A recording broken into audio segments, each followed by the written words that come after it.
Hello everyone, welcome back to my channel নিপাস creation. আমি নিপা। আশা করছি তোমরা সবাই খুব ভালো আছো আর আমিও খুব ভালো আছি। চলে এসেছি নতুন আরও একটি ভিডিও নিয়ে। আজকের ভিডিও থাম্বনেল দেখে বুঝতে পেরেছো আজকে কি সম্বন্ধে ভিডিওটা হতে চলেছে। তোমরা যারা যারা প্রেগনেন্সি প্ল্যানিং করছো, প্রতিটা মাসে তোমরা আশায় থাকো যে হয়তো এই মাসে আমাদের পজিটিভ হতে চলেছে, যেটা আমার ক্ষেত্রেও হয়েছিল। প্রতিটা মাসে আমি আশাবাদী থাকতাম যে না, এই মাসে হয়তো আমার পিরিয়ড মিস হবে, এই মাসে গিয়ে আমি টেস্ট করে জানতে পারবো যে না, আমি প্রেগনেন্ট। কিন্তু প্রতি মাসে যখন ব্যর্থ হতাম, সেটা কীরকম ফিলিংস সেটা আমি তোমাদেরকে বলে বোঝাতে পারবো না। যারা যারা এই ফেজটাতে দিয়ে যাচ্ছ তোমরা সবাই জানো যে এই ফিলিংসটা যে কতটা খারাপ, কি বাজে একটা ফিলিংস, সেটা তোমরা জানবে যারা প্রতি মাসে ব্যর্থ হচ্ছ।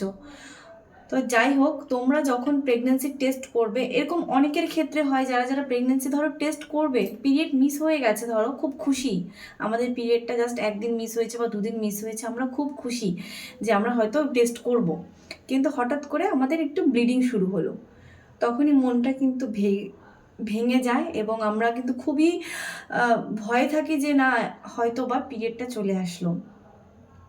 তো আজকের ভিডিওটা এটা নিয়েই যে প্রেগনেন্সি টেস্ট করতে যাব, কিন্তু হঠাৎ করে আমাদের পিরিয়ডের মতন একটা ব্লিডিং চলে আসলো। তাহলে এটা কি ইমপ্লান্টেশন ব্লিডিং হবে নাকি এটা পিরিয়ড আসার ব্লিডিং হবে? তো সেটা নিয়ে আজকে আলোচনা করব। আমরা সাধারণত জানি ইমপ্লান্টেশন ব্লিডিংটা যেটা হয় সেটা পিরিয়ড ডেট আসার আগে হয়, কিছুটা দিন আগে। কিন্তু অনেকের ক্ষেত্রে দেখা যায় ইমপ্লান্টেশন ব্লিডিংটা পিরিয়ড ডেটের দিন হয়, অথবা পিরিয়ড ডেট মিস হওয়ার 2 থেকে 3 দিন বা 1 সপ্তাহ পরও কিন্তু হয়। সেটা খুব সামান্য ব্লিডিং হয়, অনেকের ক্ষেত্রে শুধুমাত্র স্পটিং টাইপেরই হয়, 1 ফোঁটা 2 ফোঁটা 3 ফোঁটা হয়ে স্টপ হয়ে যায়। অনেকের ক্ষেত্রে একটু কালচে কালচে হয় ব্লাডটা, মানে ধরো আমি তোমাদেরকে সাইডে পিকচার দিয়ে দিচ্ছি, এই টাইপের হয়। এই ধরনের কিন্তু তোমাদের ইমপ্লান্টেশন ব্লিডিং হতে পারে। আবার অনেকের ক্ষেত্রে হয় যে সাদা যে ডিসচার্জ হয়, ডিসচার্জের সাথে সাথে এরকম একটা হালকা একটা লাল একটা ব্লাড যেতে পারে, এরকম কিন্তু ইমপ্লান্টেশন ব্লিডিং হয়। আবার অনেকের ক্ষেত্রে দেখা গেছে যে ওভালেশন ডিসচার্জ যেরকম হয়, ওভালেশন ডিসচার্জের সাথে একটুখানি হালকা রক্ত গেলে যেমন একটা জেলে জেলে টাইপের হয়, ওইরকম ধরনের একটুখানি ব্লিডিং দেখা গেছে। এটা আমি সম্পূর্ণটা তোমাদের সাথে শেয়ার করলাম, কারণ আমার সবগুলোই এক্সপিরিয়েন্সে আছে। অনেকে যেহেতু গাইডেন্সে আছে, অনেকের ক্ষেত্রেই কিন্তু এই ধরনের ব্লিডিং হয়েছে, সেই কারণে তোমাদের সাথে আমি এটা শেয়ার করতে পারলাম। আশা করি তোমাদের বুঝতে ভালো হবে, সুবিধাও হবে, কারণ সবার বডি আলাদা। আমি এতদিন আমার নিজের সিমটমসগুলো আলোচনা করতাম, এখন দেখা গেছে আরও বোনেরা আরও দিদিরা এই সিমটমসগুলো নিয়েও কনসেপ্ট করেছে। ওদের পিরিয়ড ডেট মিস হওয়ার পরেও এরকম ধরনের ব্লিডিং হয়েছে, তবে ওদের প্রেগনেন্সি কিন্তু চলে এসছে। তো তোমাদের যাদের যাদের পিরিয়ড ডেট মিস হয়ে গেছে, সেটা যাদের ইরেগুলার পিরিয়ডও হতে পারে, রেগুলার পিরিয়ডও হতে পারে। এই ইমপ্লান্টেশন ব্লিডিং কিন্তু রেগুলার পিরিয়ডেও হয়, ইরেগুলার পিরিয়ডেও হয়, মানে পিসিওডির ক্ষেত্রেও হয় কিন্তু ইমপ্লান্টেশন ব্লিডিং। এরকম ব্যাপার নেই যে ইমপ্লান্টেশন ব্লিডিং না হলে যে কনসেপ্ট করতে পারবে না, সেটা না। 100 জনের মধ্যে 30 জনের এই ইমপ্লান্টেশন ব্লিডিংটা দেখা যায়, আর বাদ বাকি মানুষের কিন্তু এটা দেখাই যায় না। তার সত্ত্বেও তাদের সুস্থভাবে প্রেগনেন্সি জার্নিটা হয়। আর ইমপ্লান্টেশন ব্লিডিং জিনিসটা আসলে কি? আসলে হচ্ছে গর্ভরোপণের একটা লক্ষণ।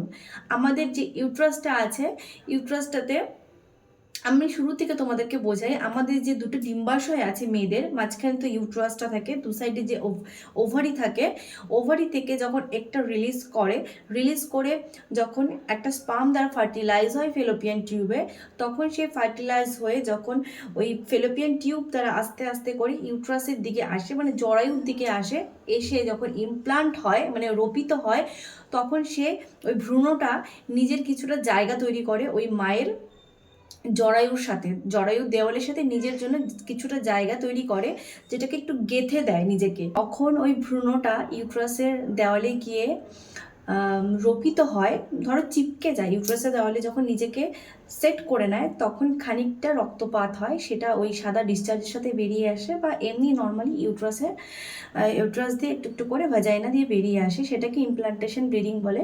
সেটা সবার ক্ষেত্রে হয় না, অনেকেই নোটিস করে, অনেকেই নোটিস করতে পারে না, তার কারণ খানিকটা ব্লিডিং হয়, খানিকটা ক্র্যাম্পিং হয়, যেটা কিনা ওই হোয়াইট ডিসচার্জের সাথে ওই ব্লিডিংটা মিশে যায়, অনেকে বুঝতেই পারে না। ঠিক আছে, আশা করছি তোমরা সবটা ক্লিয়ার বুঝতে পেরেছো।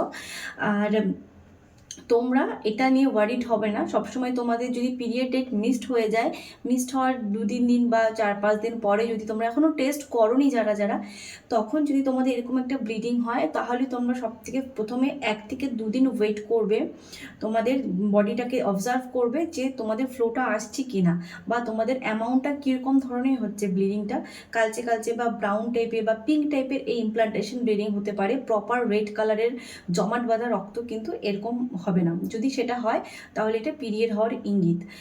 আর আর যদি তোমাদের হালকা হালকা স্পটিং টাইপের হয়ে যায়, যেটা আমি বললাম যে একটু একটু হতে পারে, হালকা একদম ডিসচার্জের ওভালেশন ডিসচার্জের মতনও হতে পারে, বা শুকনো শুকনো হতে পারে, খয়েরি খয়েরি রঙের হতে পারে, বাদামি রঙের হতে পারে, এরকম যদি তোমাদের হয়ে থাকে সেক্ষেত্রে তোমরা 1 থেকে 2 দিন ওয়েট করবে, তোমাদের সেটা কীরকম হয় অবজার্ভ করবে বডিতে, আর তোমরা একদম রেস্টে থাকবে, কোনো ভারী কাজকর্ম করবে না, দেন তোমরা টেস্ট করবে প্রেগনেন্সির। আর যদি তোমাদের রিপোর্টে তাও ভুল আসে, তোমরা যদি প্রেগনেন্সির সমস্ত সিমটমস দেখতে পাচ্ছ, ইমপ্লান্টেশন ব্লিডিংও হয়ে গেল, তারপরে পিরিয়ডও ঠিক করে আসছে না, তাহলে তোমরা একটা রক্ত পরীক্ষা করে নেবে। রক্ত পরীক্ষার মাধ্যমে তোমরা সম্পূর্ণ কনফার্ম হয়ে যাবে যে তোমরা প্রেগনেন্ট হয়েছো কিনা। আশা করছি ভিডিওটা তোমাদের ভালো লেগেছে। যদি হেল্পফুল লেগে থাকে তাহলে ভিডিওটা তোমাদের ফ্রেন্ডসদেরকে শেয়ার করে দেবে যারা এরকম প্রবলেমে ভুগছে। তুমিও দেখো আর সবাইকে শেয়ার করে দাও যাতে তাদেরও একটু হেল্প হয়, আশা করছি। আর যারা যারা আজকে চ্যানেলে নতুন তারা সবাই চ্যানেলটিকে সাবস্ক্রাইব করে দেবে, সাবস্ক্রাইব করে আমার চ্যানেলের পাশে থাকবে। দেখা হচ্ছে পরের ভিডিওতে। সবাইকে টাটা, সবাই ভালো থাকবে।